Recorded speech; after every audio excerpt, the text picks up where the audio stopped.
We'll have a moment of silent meditation and pledge to the flag.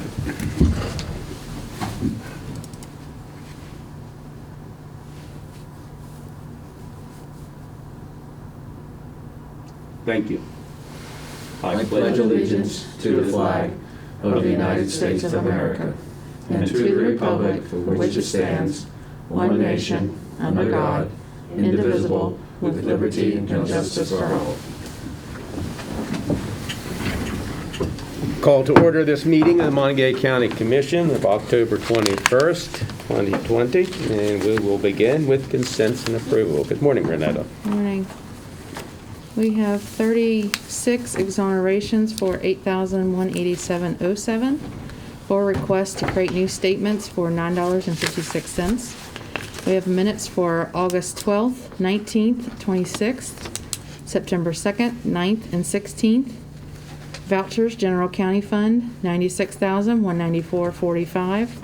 Coal severance, $9,143.85. 911, $18,436.77.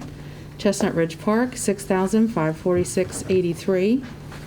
Mason-Dixon Park, $2,828.40. Transportation levy, $326,403.22.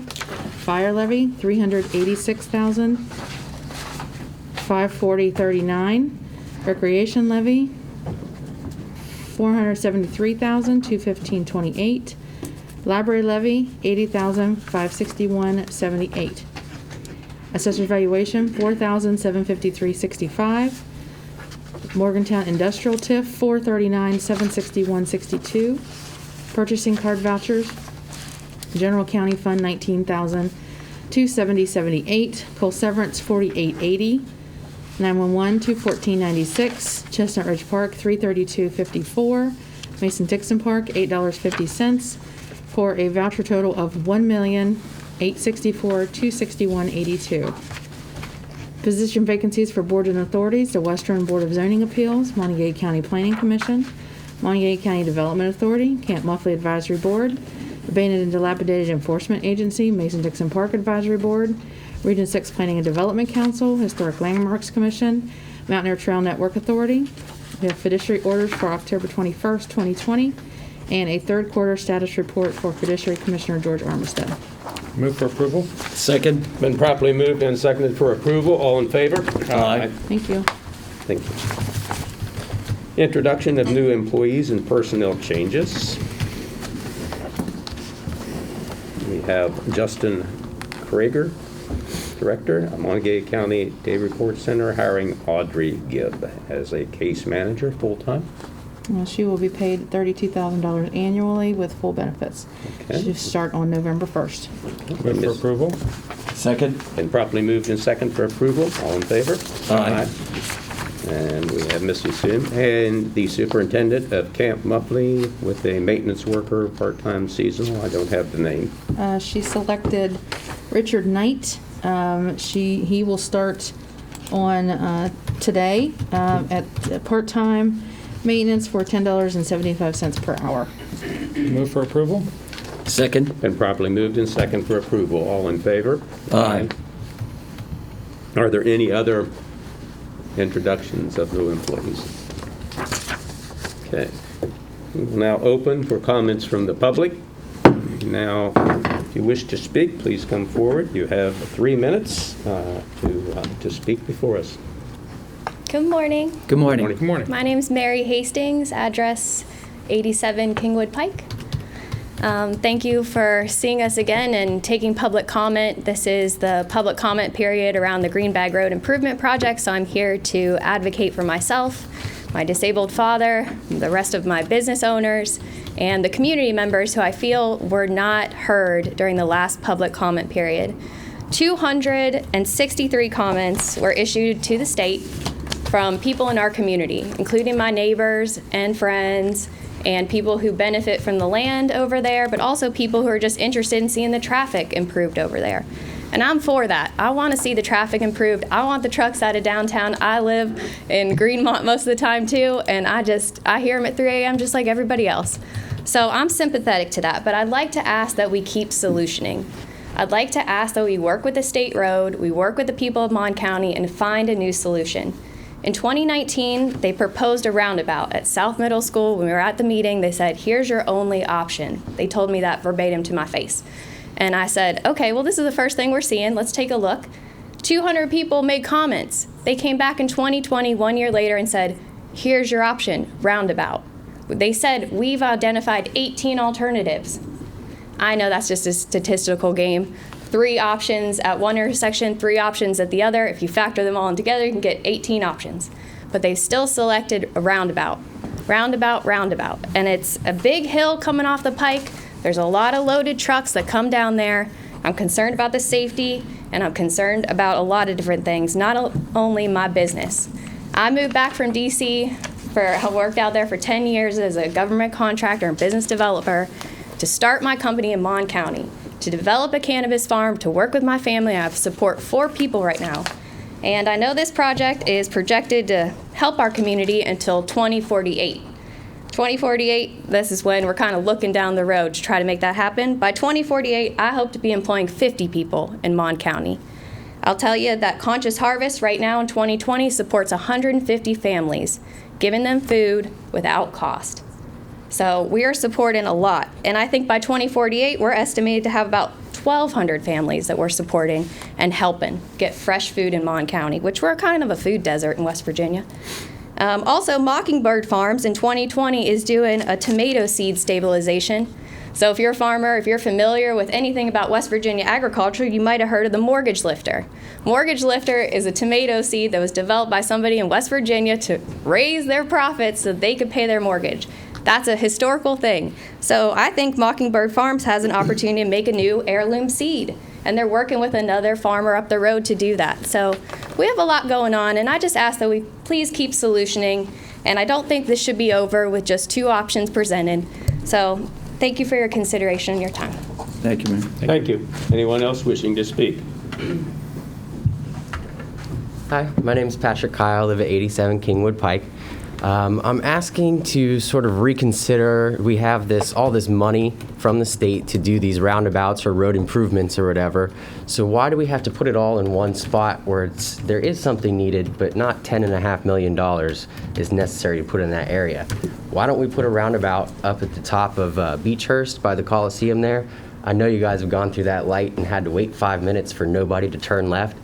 That's where it actually makes sense. Then you can have a flow of traffic. It makes sense on game day. There's not a light or anything like that. So why aren't we looking into more options like that? Put a turning lane on the Greenbag Road, don't destroy the wetlands at Mississippi Ave, and put a roundabout somewhere else where it's actually needed. Thank you. Thank you. Anyone else wishing to speak? If not, we'll close comments from the public. Thank you. Colleen, grants? I have the sub-grant agreement for the Help America Vote Act. The county clerk's office has been awarded $72,961.44, and you just need to sign that. Okay. Move to approve? Second. Been properly moved and second for approval. All in favor? Aye. Aye. Correspondence. I have received one item. Yesterday, this was sent to me by the city clerk of Westover. This is a letter that they forwarded to the Monongalia County Board of Health regarding medical cannabis. It's a couple pages long, and they also did a resolution. So I'm not sure if you all have had time to review that or not, but Yeah, I've read it. okay. Yeah, thank you. That's all I have. Okay. Commissioners? Any correspondence? Nope. No. Okay. Any unfinished business? No, sir. Okay, we'll move to new business. First is consideration to approve a letter to the West Virginia Division of Highways regarding modifications to the Greenbag Road Improvement Project, parentheses, STP 0857-19, end of parentheses. It's not a long letter. Renetta, would you read the letter? Sure. This letter is in response to the September 29th public meeting held by the Division of Highways for the Greenbag Road Improvement Project. thank you to the Division of Highways for the Division of Highways' hard work in designing this project. The multimodal improvement of the entire Greenback Road corridor is a high priority of the Monongalia County Commission and the Morgantown Monongalia Metropolitan Planning Organization. Greenback Road is recognized in the area's Metropolitan Transportation Plan as an important alternative to West Virginia 7 for truck traffic and excessive vehicular traffic through the city of Morgantown. Greenback Road also provides multimodal regional mobility, connecting the community to non-motorized transportation assets, including the Deckers Creek Rail Trail. It is these reasons that the Monongalia County Commission strongly supports the Division of Highways' effort to improve the central part of Greenback Road between Lucky Lane and Mississippi Street. We urge the Division of Highways to move forward with this project with all due speed. Thank you for your consideration of this matter. If you have any questions regarding this matter or if we may be of assistance, please feel free to contact our office at your convenience. Thank you. Move for approval Second? with discussion. Okay, it's been properly moved and seconded for approval with discussion. I appreciate your coming here. I did want to clarify some statements that were made. There were actually 6 different alternatives, but the 3 major ones I'll read were traffic signal with exclusive left and shared through right turn lane, traffic signal with exclusive left turn lane, exclusive through lane, exclusive right turn lane, and then the roundabout. So those were basically the 3. You are correct. There was 3 options, and then they had options on that. So you are correct on there. A couple things that I do want you to be aware, when the state did this, and this has been going on, you were correct when you came before a couple times ago, this has been going on since about 2008. This has been going on for 12 years. And what the MMPO wanted to do was, we're probably the only city, larger city, that doesn't have an alternative around the city and the bypass. And that was what was the purpose initially of this road. With this money from the Roads to Progress, it's not only for the trucks, but it would be for the excessive cars that go through downtown. And this would be another alternative. But the key that I do want to read, and I understand you're probably going to disagree with this, is this, in the state report under farmlands, it says, even though there is a farmland, no areas of productive farmlands will be impacted, therefore this impact is expected to be negligible. Then on the option, they showed how, I'm sure you've seen this. So you're going to take a corner, I think it's 1.7 acres of your property there. So basically, I understand your concerns, but in the long run, we've had 2 major studies. This has been going on for 10 years, and this was one of the priorities of MMPO to move the traffic, and you now have the Saberton intersection done. Hopefully, we'll get this $10 million for the Greenback Road, which then will go with the S-turn. Now, you are correct. My concern has been the S-turn, but we can't get to that S-turn until we get these 2 resolved. And if you remember, the trucks right now use the Hogback Road, Hogback Bridge, which is the worst turn. So if the truck is able to go, and again, it's truck and cars can go through this process and just have that small S-turn. They've been using the Hogback turn now. And I really believe this is in the best interest of the community to get this done. And I want to note that this project is unanimously endorsed by the MMPO. We had a public hearing in April of 2019, and DOH heard complaints and changed the project's identification from categorical exclusion to needing an environmental assessment. Right. So that's where they've been for the past year and a half, and they came back and concluded, came back with the same recommendation as the previous assessment. So they've heard complaints, they went out and they reevaluated the project, and they came up with the same assessment, that being that the project should continue as planned by the DOH. And this project does still have the complete support of the MMPO. So we need to move forward. This project, when it was talked about a couple years ago, was in the $5 million range. Now it's in the $10 million range. So these delays are only increasing the cost of the whole project. So. Can I speak since we're having discussion? I want to say one couple things. No, not at this time. My comment is that I always have been a farmer all my life. I lost my farm to a similar project. I'm happy that it's not going through the center like it did through mine, and simply touching the edge, and I understand any loss. That is the center of my Please- property. I don't own any Please, other land. please, There's 2 acres. please, go. The end project, I think, is coming to the fruition of finally addressing the dangerous situation that you have on Route 73 and 119 and coming down the hill, and the completion of the project. And so therefore, that's why I believe this entity should progress. We'll take a vote. All in favor? Aye. Aye. Thank you.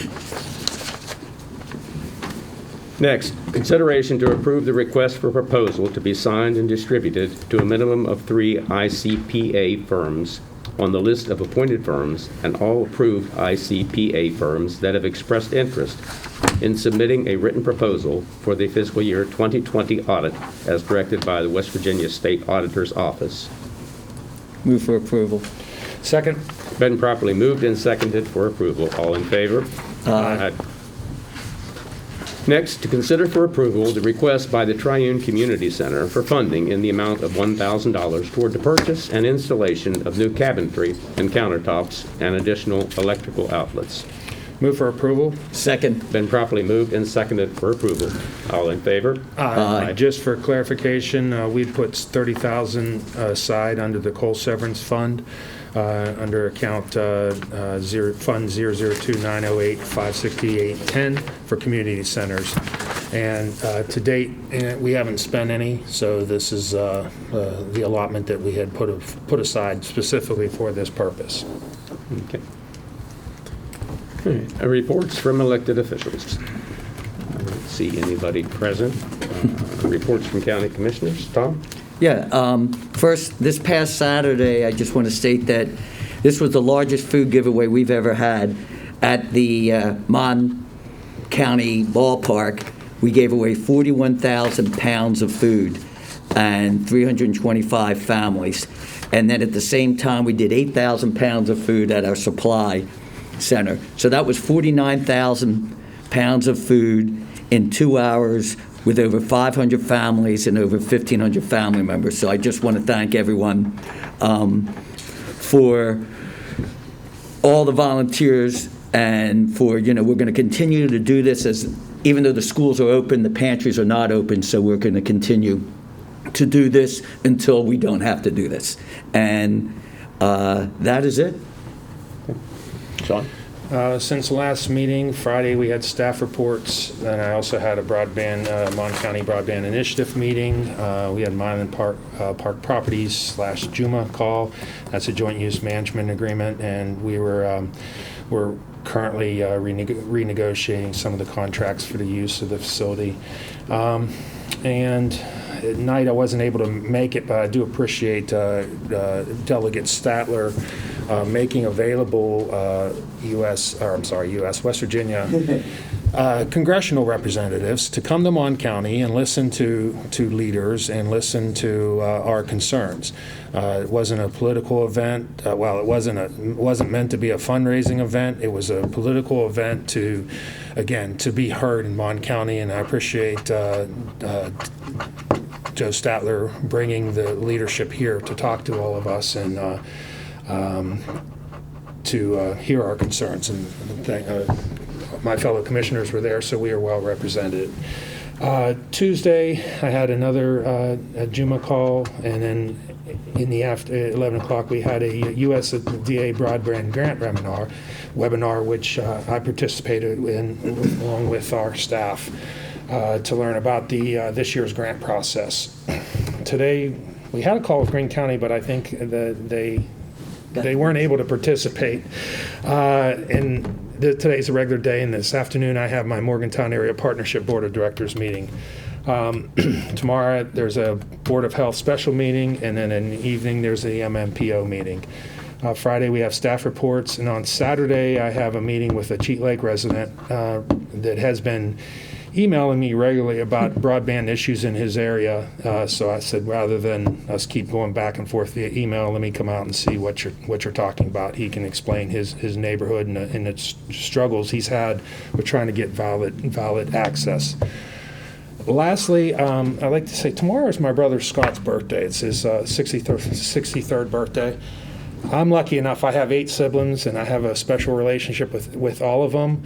But Scott is one of those individuals. He misses some weeks, but for the most part, he tunes in and watches me all the way from Hancock County every week. So I did want to wish him a happy birthday. One of the things that drives me in my position is hearing from individuals that confirm that I'm making a difference. And getting a compliment from Scott is a supreme compliment, and I'm proud. When he tells me that he's proud of me, that's all I need to keep going. So happy birthday, Scott. And Happy birthday, Scott. Thank you. Last Wednesday, we did have our public testing. All went well, and then I attended a teleconference that evening of our County Planning Commission. I did attend the event that Joe Statler hosted. It was really good to see all the individuals coming forth to speak up for Monongalia County. Yesterday, the committee working on the kitchen at our new Extension and 4-H Center met, and will present today at 1:30 in a work session. This Thursday, I do intend to attend a meeting of the North Central West Virginia Home Builders Association. And lastly, I believe early voting begins today.